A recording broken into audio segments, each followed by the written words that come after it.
Hey Diva Nation, today's episode I'm testing two beers. One's from California and one's from Colorado. One of them is Tasty Treats, while the other one is meh. And I introduce myself with a fine Timehop memory that will surely make you laugh. Test your beer knowledge with my quiz and so much more. Stay tuned! Warning, what you're about to watch is purely for my own mental well-being. But let's face it, it's some pretty funny stuff. You're about to witness a crazy diva hitting her midlife crisis, and it's all on camera with a little help from her friends. Viewer discretion is not advised. Beer Divas, Beer Divas, Beer Divas, Beer Divas, Beer Divas, Beer Divas, Beer Divas, Beer Divas, Beer Divas, Beer Divas, Beer Divas. Welcome to the Beer Divas show, where wine is dumb and the craft beer world has taken over the dull American beer scene once and for all. I'm your host, Dr. Brewski, and we are going to kick off this show with my favorite part of the show. And what is that? Beer reviews. It's beer review time.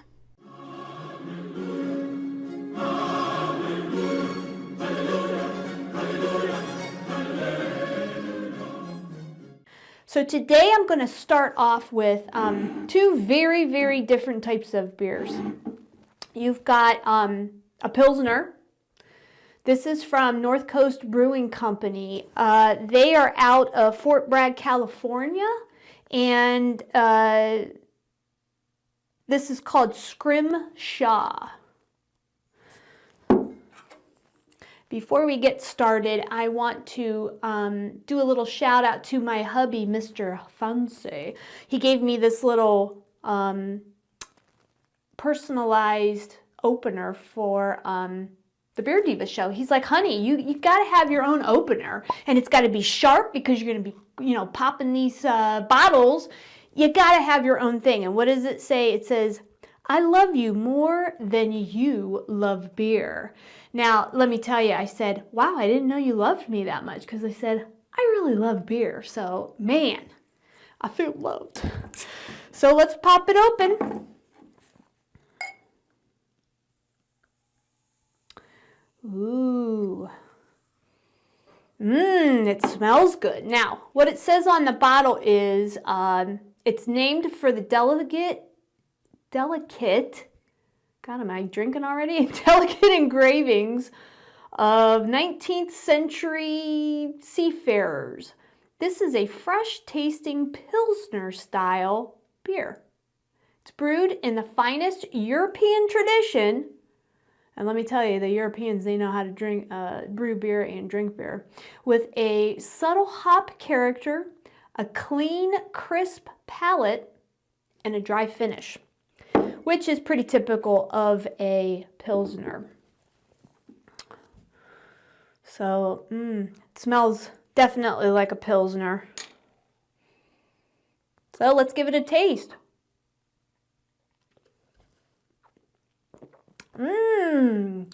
Wow, that's definitely light, very refreshing, and it's definitely dry at the end, which usually is a Pilsner kind of thing. It gets you dry in there. Definitely something you could drink on a hot summer's day, or even in March as we are today. That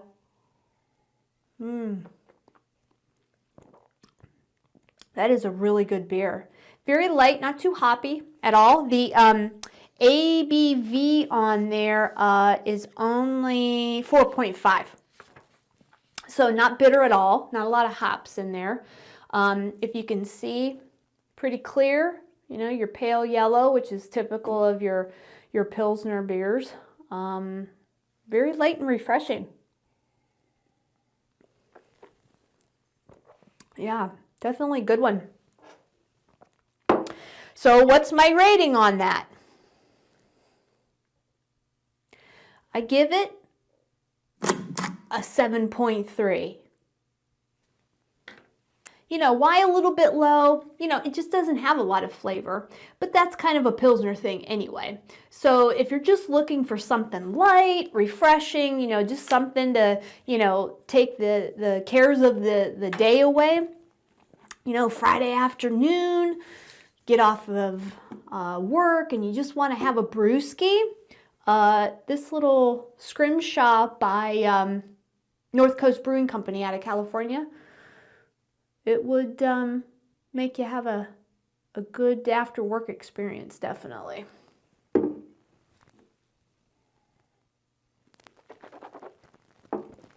Yeah, that's really good. I'm going to enjoy that after the show. All right, I'm going to cleanse my palate a little bit.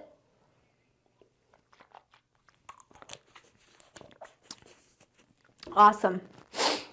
All righty, the next beer that I'm going to review is by Resolution.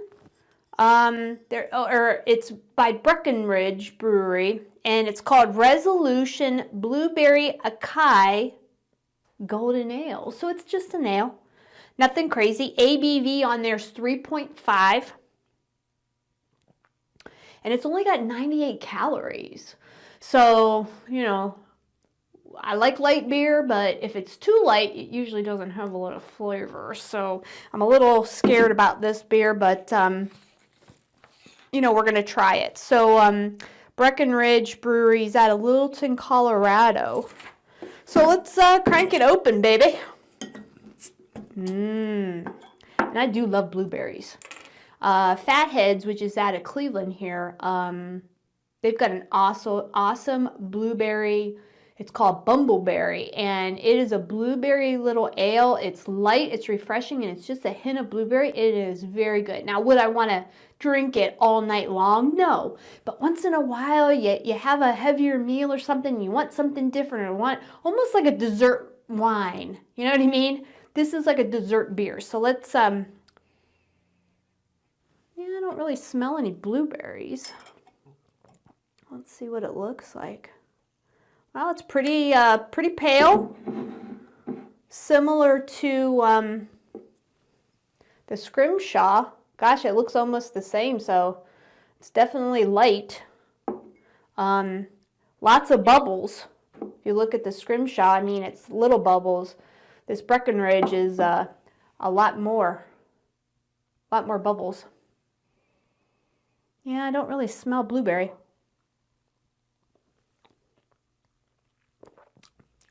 I get a little blueberry flavor, mostly at the end, kind of like the scrimshaw, which was, you know, dry at the end, like after you swallow it. I didn't taste the blueberries until I swallowed the beer. That's so crazy.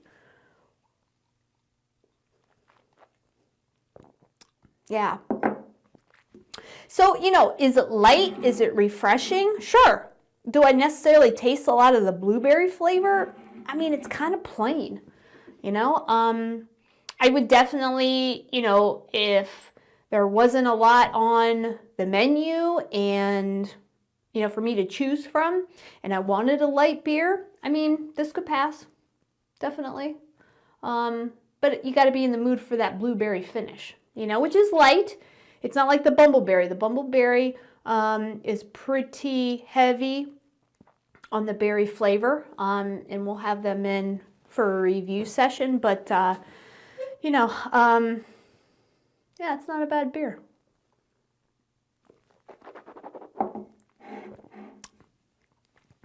So what is my rating? 6.9. I know, I kind of poo-pooed on it, but come on. This is the Beer Divas show. You've got to bring it if you want to get a high rating here. I have had beers all over the world.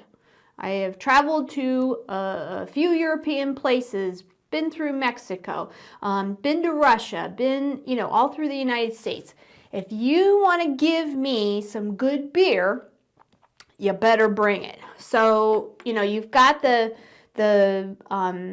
Pilsner, which is the scrimshaw. And that was a 7.3, so that's not bad. It's a nice light beer. And then you've got the Resolution by Breckenridge, and you know, not as good, so a little bit on the 6s. You know, I could probably pass it up. So, you know, do with what you want with that. We're gonna be right back, and it's quiz time. It's quiz time, quiz time, quiz time, quiz time. The first question is, what type of beer is suggested to pair with pasta? Is it A, an IPA? Is it B, a porter? Is it C, a German Helles? Or is it D, a shandy?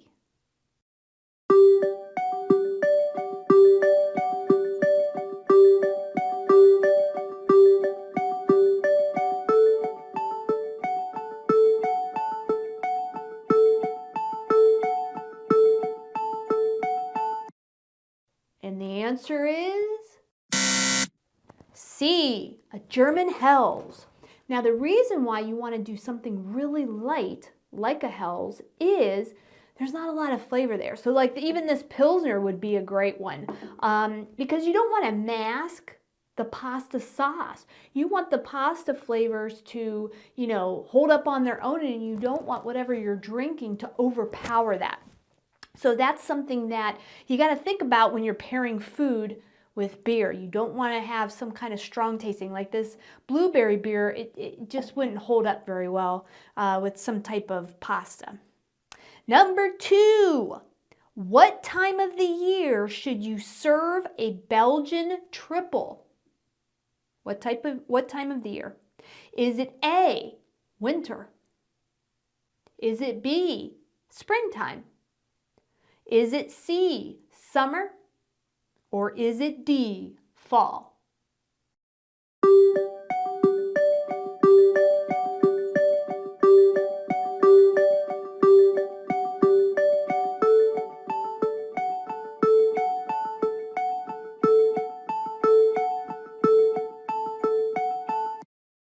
And the answer is B, spring. The Belgian triples are a little bit more malty, so it kind of like wakes you up, and a lot of times they're a little bit stronger in the alcohol department too. So it's like springtime, get outside, fresh air, and let's get a nice tasty beer to go along with whatever we're doing. Once we're getting outside, we're cleaning up the house, we're cleaning out the garage, we're getting ready for summer, we're getting all of the furniture outside on the deck, and you know, getting everything ready. Pop open a nice Belgian triple, and that is going to get you going. And the third question, which type of monasteries are famous brewers? Is it A, the Buddhists? Is it B, the Catholic priests? Or is it C, the Trappists?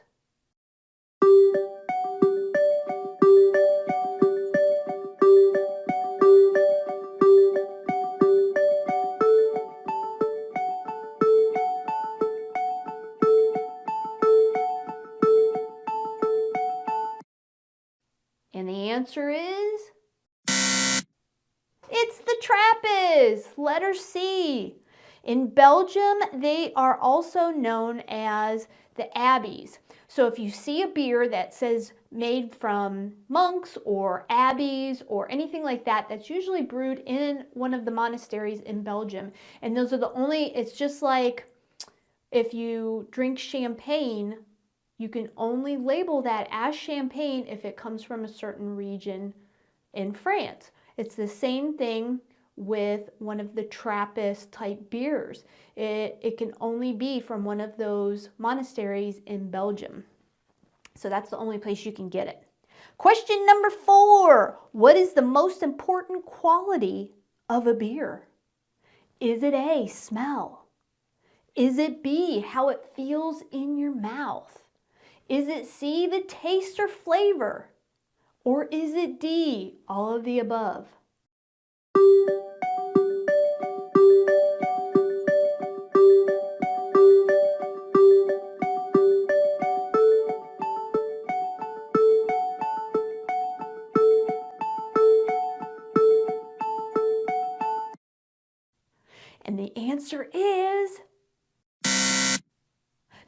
right, it's all of it. You got to use all of your senses. That's why when I opened up these beers, I smelled it. I looked at the color, it's clear, little bubbles, that kind of thing. I swished it around in my mouth. Kind of covered everything, covered the roof of the mouth, which actually has a little bit of what do you call it, taste buds. And then, all of the different flavors, in the mouth. You gotta swish it around a little bit. So all of them are very important for your brain to say, hey man, this is an awesome tasting beer, right? Number 5, the last question. Let's see how your beer knowledge is. In the US, what must be on the beer label? Is it A, the name of the brewer? Is it B, the date it was brewed? Is it C, the name of the bottler? Or is it D, the class of beer?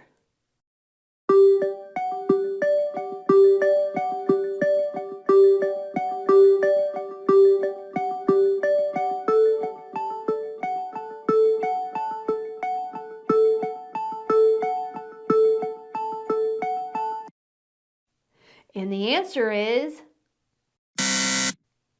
it's C, the name of the bottler. When I was looking that up, I was like completely shocked about that. I was like, shouldn't the brewery who was responsible for brewing that beer, shouldn't he or she be on that? That company should be on that bottle or on that label. And apparently it's whoever's in charge of bottling it. So most of the time, these are smaller breweries and they're bottling or canning them themselves. So obviously they're going to be on there. But if they're a bigger brewery, in the United States, you only have to have who actually bottles it. So I was a little bit stunned at the answer of that. I just figured it was probably all of the above. But really, you only have to have the name of the bottler on the label. Today's good mood. So I figured, this is the first show, right? So it's going to be a little boring. It's going to be a little, loose. It's going to be, bad. All right. Hey, I got to get some of these under my belt before the divas can really fly, right? So, be nice. Anyway, I thought you would really like to get to know me a little bit better, right? So, today's good mood comes from my Timehop, and it's this picture right here. Actually, these 2 pictures. So this was probably, it'll be 10 years, so it's about 11 years ago. And we used to live in a neighborhood, there was about 150 houses, and I just love getting people together. I used to have barbecues all the time. I'd have a big blowout for my birthday because my birthday's in June, and the weather was always great. We could be outside, have a big barbecue, get a keg, whatever.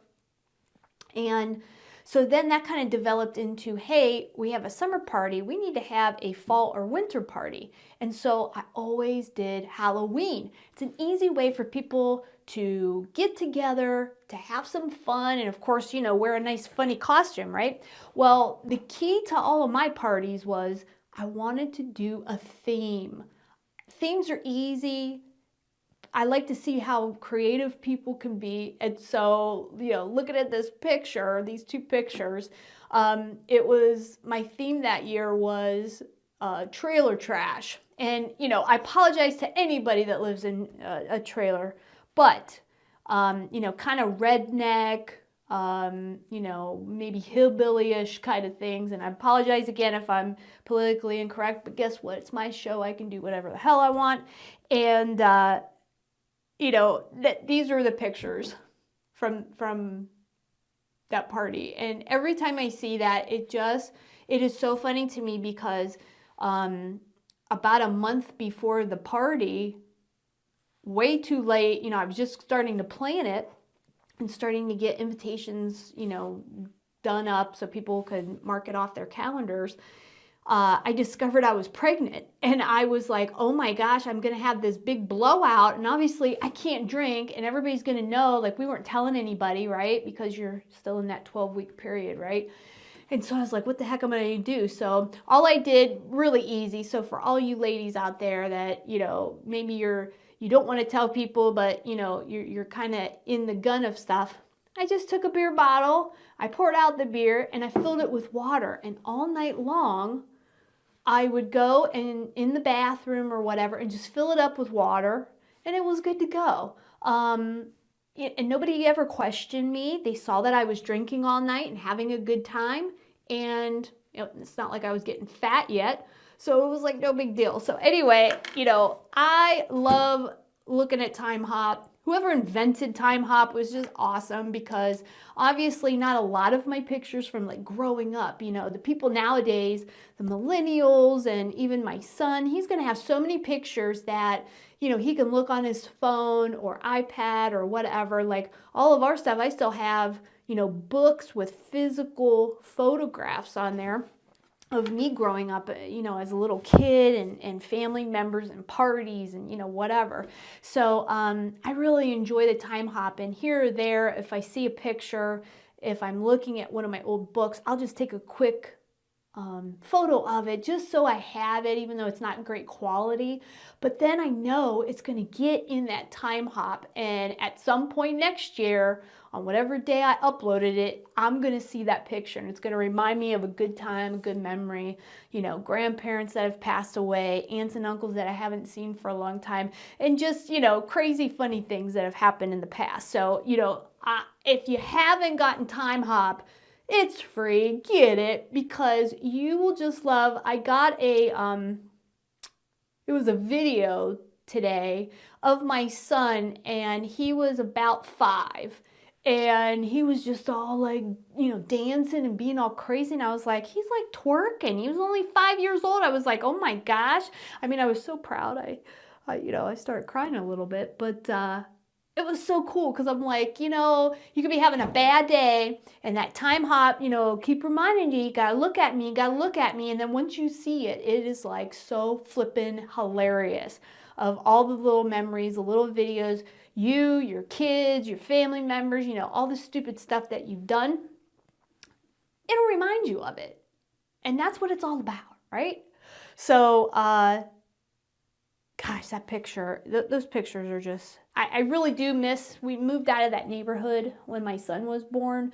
My hubby, Mr. Fancy, wanted to be fancier and make his own wood furniture and all kinds of wood projects. So we needed a place that had, the capability of that. And where we were living just, it was the typical, housing project where, there's quarter acre and all of that. So now we live in a bigger place that has a yard and, a little barn out back that he can, create all of his projects that he does. And but I do miss that neighborhood. I miss going to the down the driveway, going to get mail, and I would have like 3 conversations with somebody by the time I got back, and it was just awesome. So make sure you get the Timehop, because that's just good stuff. So that's it for the show today. Hit the subscribe and bell notification so you don't miss any episodes. The question I'm always going to ask you is, what's your favorite beer? What is it? Tell me. Drop it in the comments below. If you would love to take a shot at the Beer Divas show and you would like to be on it, or you're a beer rep that would love me to sample some of your delicious brews, hit me up in the comments. And remember, don't worry, be happy.